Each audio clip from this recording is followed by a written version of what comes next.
अस्सलाम वालेकुम नाज़रीन, AK सिंध न्यूज़ में ख़बरों ने अपडेट जो सिलसिलो जारी है।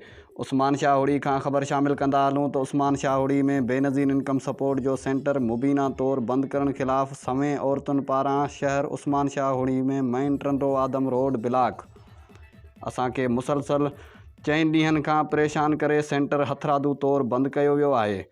सेंटर ते मौजूद एजेंट्स के कटौती खां रोकण ते डिवाइस होल्डर हथरादू तौर सेंटर बंद कयो आहे। औरतुनि चयो त 2 कलाकनि खां एहतजाज करे रहिया आहियूं, को बि ॿुधण वारो नाहे। मुसलसल 2 कलाकनि जे एहतजाज सबबि मेन टंडो आदम वाया टंडोअलया रोड ते गाॾियुनि जूं कतारूं लॻी वयूं। इंतज़ामिया पिणु हिन डिवाइस होल्डरनि सां मिलियल आहे, तंहिं करे असांजी तज़लील कई पई वञे। जॾहिं असांजा मुतालबा तस्लीम न कया विया त रोड न खोलियो वेंदो। AK सिंध न्यूज़ जे रिपोर्टर मोहम्मद रहीम ख़ासकेली जे रिपोर्ट मुताबिक़ उस्मान शाह हुड़ी में बेनज़ीर इनकम सपोर्ट जो सेंटर मुबीना तौर बंद करण ख़िलाफ़ सवें औरतुनि पारां उस्मान शाह हुड़ी मेन रोड टंडो आदम ब्लॉक करे छॾियो। असांखे मुसलसल 4 ॾींहनि खां परेशान करे सेंटर हथरादू तौर बंद कयो वियो आहे।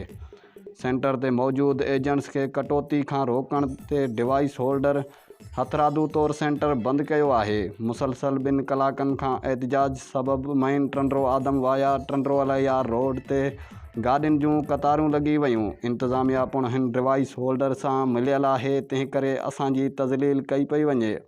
औरतुनि चयो त असांजो मुतालबो न मञियो वियो त रोड न खोलियो वेंदो।